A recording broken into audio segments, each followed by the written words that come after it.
আসসালামু আলাইকুম দর্শক, ওয়েলকাম সবাইকে তানিয়া রান্নাঘরে। যে কোনো স্ন্যাক্স আইটেমের টেস্ট বাড়াতে কিংবা নুডলস অথবা পাস্তার সাথে টমেটো সসের কোনো জড়ি নেই। আজকে সেই রেসিপি নিয়ে হাজির হয়েছি আমি। দেখেন কিভাবে আমি রেসিপিটি তৈরি করি। তো আমি এখানে 3 কেজি টমেটো আগে ভালো মতো ধুয়ে নিয়েছিলাম। আমি এখানে চাইনিজ টমেটো নিয়েছি। তো আমি এখন টমেটোগুলো চিকন করে কেটে নেব। আমি ছুরির কাছে, আপনারা বটি দিয়েও কাটতে পারেন, কোনো সমস্যা নেই। অবশ্যই টমেটো কাটার সময় এই সাদা মাথাটা ফেলে দিয়ে নেবেন। আমিও ফেলে দিয়ে নিয়েছিলাম। দেশি টমেটো বাদ দিয়ে চাইনিজ টমেটো দিয়ে সস বানানো অনেক ভালো, কারণ দেশি টমেটোতে অনেক বীজ থাকে, টমেটোগুলো অনেক টক হয়, সাথে অনেক পানি থাকে। চাইনিজ টমেটো দিয়ে সস বানানোর একটা সুবিধা হলো এই টমেটোটা সারা বছরই পাওয়া যায়, তাই আপনি বছরের যে কোনো সময় এই টমেটো দিয়ে সস বানাতে পারবেন।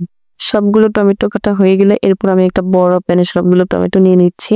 এরপর আমি সামান্য পরিমাণ আধা কাপ পরিমাণ পানি দিয়ে নিব, কারণ হচ্ছে যাতে টমেটোটা নিচে না লেগে যায় আগেই। এরপর হচ্ছে আমি টমেটোটা বারবার ঢেকে দিয়ে ভালো করে সিদ্ধ করে নেব। সিদ্ধ হয়ে যাওয়ার পর আমি টমেটোটা নামিয়ে নিয়ে প্রায় আধা ঘন্টা 1 ঘন্টা পর আমি টমেটোটা ব্লেন্ড করব। টমেটোটা একদম পুরোপুরি ঠান্ডা হয়ে যাওয়ার পর ব্লেন্ড করতে হবে। আর একবার ব্লেন্ড করা সম্ভব না হলে 2-3 বার করে ব্লেন্ড করে নিতে পারেন। আমি কয়েকবার করে ব্লেন্ড করে এইভাবে ঢেলে নিয়েছি। দেখে মনে হচ্ছে পিউরিটা অনেক সফট হয়েছে, কিন্তু তারপরও আরেকটা স্টেপ বাকি রয়েছে, যেটা আমার এখন করতে হবে। পিউরিটা এখন আমি একটা চালনি দিয়ে ভালো করে ছেঁকে নেব।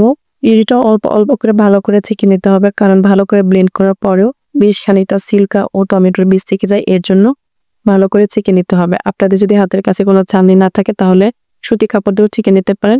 আমার কাছে এই চালনিটা ছিল, আমি এটা দিয়ে ছেঁকে নিয়েছি। আমি কিন্তু টমেটোর পিউরিটা ভালো করে অল্প অল্প করে ছেঁকে নিয়েছি। তারপর দেখেন ছেঁকে নেওয়ার পর বেশ খানিকটা বীজ ও সিল্কা বের হয়েছে।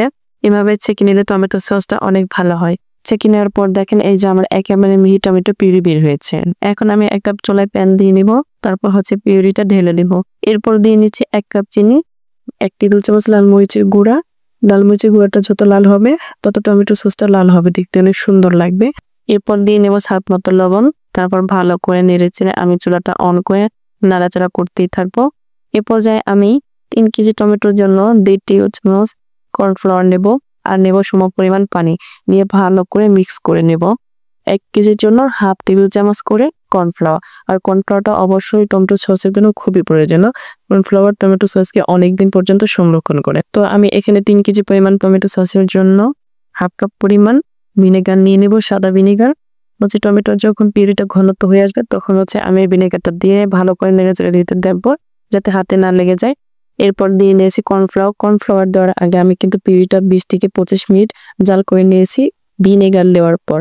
কর্নফ্লাওয়ার দেওয়া হয়ে গেলে আমি ভালো করে নেড়েচেড়ে আমি 10 থেকে 15 মিনিট জাল করে নেব। এরপর হচ্ছে আমি একটা প্লেটে এভাবে দেখিয়ে নেব আমার টমেটো সসটা ঘনত্ব কেমন হয়েছে। এভাবে কাট করে নেওয়ার পর দেখেন আমার টমেটো সসটা পড়ছে না। এখন আমার টমেটো সস একদম রেডি। এভাবে হচ্ছে একটা কাঁচের জার বা প্লাস্টিকের বয়ামে আপনারা ভালো করে রেখে দিতে পারেন। অবশ্যই বয়ামটা ভালো শুকনো হতে হবে। এখন কিন্তু এটা ফ্রিজের নরমাল টেম্পারেচারে 6 থেকে 7 মাস ভালো থাকবে।